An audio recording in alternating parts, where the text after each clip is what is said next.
बिस्मिल्लाहिर्रहमानिर्रहीम अस्सलामु अलैकुम रहमतुल्लाह। फैसल वाडा जो कि इस वक्त इस्टेब्लिशमेंट के तर्जुमान है, वो आजकल जनरल आसम की तारीफ़ करते थकते नहीं और तारीफ़ों के पुल बांध रहे हैं।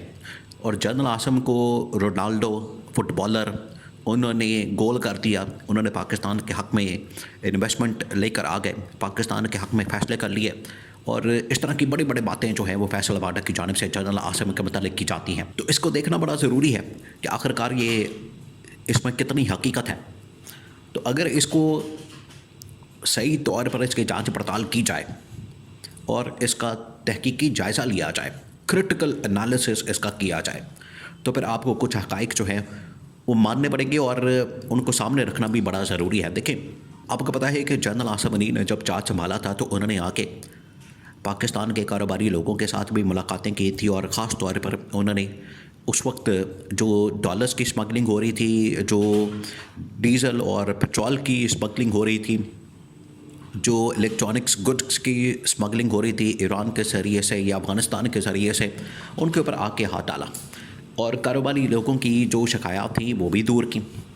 तो ये जनरल आसिम ने आते साथ ही ये काम किया। फिर उन्होंने आलमी महाज संभाला, उसमें मोहम्मद बिन सलमान के साथ, अमेरिका के साथ, IMF के साथ और आलमी ताकतों के साथ मुलाकातें की और पाकिस्तान के अंदर इन्वेस्टमेंट करने के लिए उनको कायल करने की कोशिश की। इस मकसद के लिए उन्होंने एक SIFC बना दी और कहा कि ये एक वन विंडो प्लेटफॉर्म है, ऑपरेशन वन विंडो होगा और उसके ज़रिए से आपकी इन्वेस्टमेंट जो है पाकिस्तान के अंदर हो जाएगी।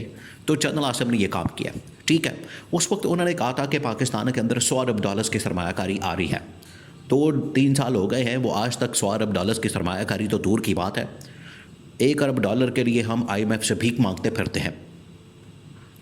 IMF तो खैर IMF इन्वेस्टमेंट भी होगी या IMF का अगर प्रोग्राम भी होता है तो वो होता है मेरिट के ऊपर।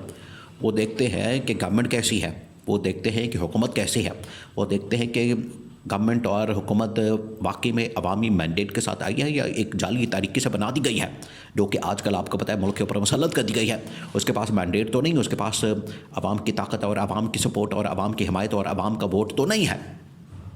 तो ये सारी चीज़ें, उसका पूरा क्राइटेरिया होता है, वो तमाम की तमाम चीज़ों को मद्देनज़र रख कर ही बाद में फ़ैसला करते हैं। तो अगर इस गवर्नमेंट की मौजूदगी में आप ये समझते हैं, कोई ये ख्याल करता है, अगर उसको कोई वहम गुमान है कि इस गवर्नमेंट के होते हुए कोई अरबों डॉलर्स की इन्वेस्टमेंट पाकिस्तान में आ सकती है, तो ये उसकी खामख्याली है। बहरहाल फिर भी थोड़ी बहुत जो कोशिश की गई है उसको भी देख लेते हैं।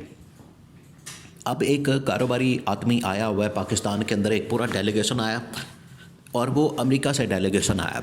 अमेरिका से एक डेलीगेशन वक्त पहुंचा है जो कि कारोबारी हज़रात का है, कारोबारी शख्सियात का है और बिजनेस ग्रुप है। अब कहा तो इसको ये जा रहा है कि ये बिजनेसमैन है, ये कारोबारी लोग हैं, लेकिन यहाँ पर उसको और भी मामलात के अंदर डाल दिया क्या। कोई ना कोई लुच्च फ्राई तलना है, कोई ना कोई लुच्च तलना है, तो उनके ज़रिए से अब नया लुच्च तल दिया क्या। वो कारोबारी शख्सियात को पाकिस्तान के अंदर उतार दिया गया, मैदान में लॉन्च कर दिया गया और उसके ज़रिए से एक प्रेस कॉन्फ्रेंस करवा के तो इमरान खान की उस बयानियों को काउंटर करने की कोशिश की गई जो इमरान खान या PTI वाले ये बयानियाँ बनाते हैं कि ट्रंप जो है वो पाकिस्तान के अंदर मामलात जो है उसमें मुदाखलत करेगा और इमरान खान की रिहाई की बात करेगा। इस बयानिए को काउंटर करने के लिए इन्होंने अमेरिकी बिजनेसमैन को इस्तेमाल किया और उसको मैदान में उतार दिया। पहली बात यह है कि अगर ये बंदा आया है पाकिस्तान के अंदर इन्वेस्टमेंट करने के लिए, अरबों डॉलर्स की जो ये बात कर रहा है कि मैं पाकिस्तान के अंदर इन्वेस्ट करूँगा, सरमायाकारी करूँगा, तो बड़ी अच्छी बात है।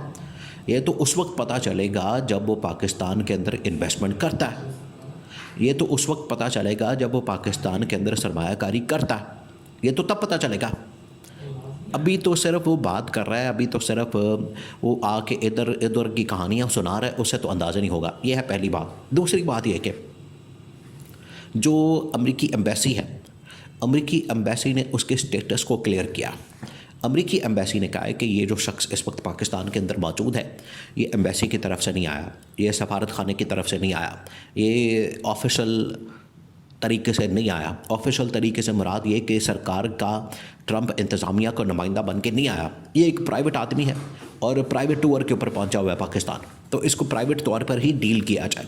ये तो अमेरिकी एम्बेसी ने इसके बारे में मौक़िफ़ दे दिया जो कह रहे थे कि इमरान खान के ख़िलाफ़ ये एक बंदा आ गया और इमरान खान का बयानिया उसने उड़ा दिया है, और ट्रंप इंतज़ामिया ने इस गवर्नमेंट के साथ, मौजूदा हुकूमत के साथ बड़ी यस कर ली है, इस गवर्नमेंट के साथ, इस हुकूमत के साथ बड़ी बना ली है, इनकी आपस में बड़ी अंडरस्टैंडिंग हो गई है, और दोनों शहबाज शरीफ की गवर्नमेंट और ट्रंप की गवर्नमेंट जो है वो वन पेज के ऊपर आ गए हैं। तो वो तो यूएसए की एम्बेसी ने वाज़े कर दिया कि ये तो सरकारी बंदा ही नहीं है, यहाँ पर भी हकीकत खुल गई। फिर अब मामला ये है कि अगर ये इन्वेस्टमेंट करता है पाकिस्तान के लिए, तो वो कितनी इन्वेस्टमेंट करता है, कौन से सेक्टर के अंदर करता है। कहा गया कि यहाँ पर ये रियल एस्टेट के अंदर इन्वेस्टमेंट करेगा।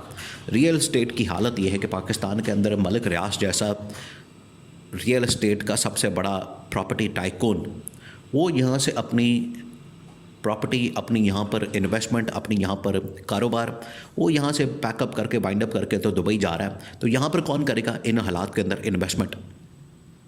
और एंड पे जो सबसे अहम नुक्ता, अगर वो आके यहाँ पर रिचर्ड गरनैल के ख़िलाफ़ बात कर रहा है, रिचर्ड गरनैल के ख़िलाफ़, जो कि डोनाल्ड ट्रंप का बड़ा करीबी और एतमाद वाला साथी है, तो रिचर्ड गरनैल के ऊपर हमला, मतलब ये कि इसने डोनाल्ड ट्रंप के ऊपर हमला कर दिया।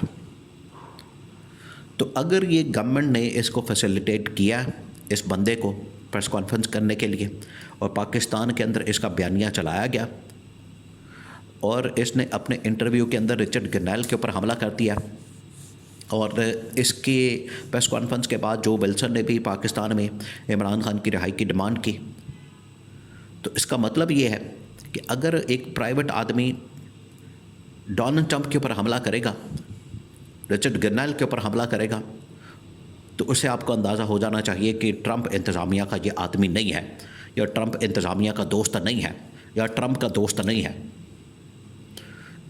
और ये कहता है कि रिचर्ड गरनैल को गुमराह कर दिया गया। तो किस किस को गुमराह कर दिया गया? इमरान खान की वीडियोस दिखा के। क्या ट्रंप को गुमराह किया गया था, जो उससे मुलाकातें करता था, अपने घर वालों के साथ मुलाकातें करवाता था? क्या अब जो विल्सन को गुमराह किया गया है, जो फ्री इमरान खान का ट्वीट करता है? बहरहाल जहाँ तक बात है इन्वेस्टमेंट की, सरमायाकारी की, अगर वो आती है पाकिस्तान के अंदर, तो इसमें कोई किसी को मसला नहीं है, अच्छी बात है, तारीफ़ होनी चाहिए।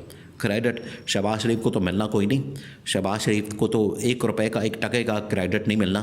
क्रेडिट आखिरकार फैसल बाडा ने आके बता दिया कि इसका क्रेडिट जो है वो जनरल आसम को जाता है, कोई और इसका क्रेडिट लेने की कोशिश ना करे। तो ये है टोटल औकात इस गवर्नमेंट की और इस हुकूमत की।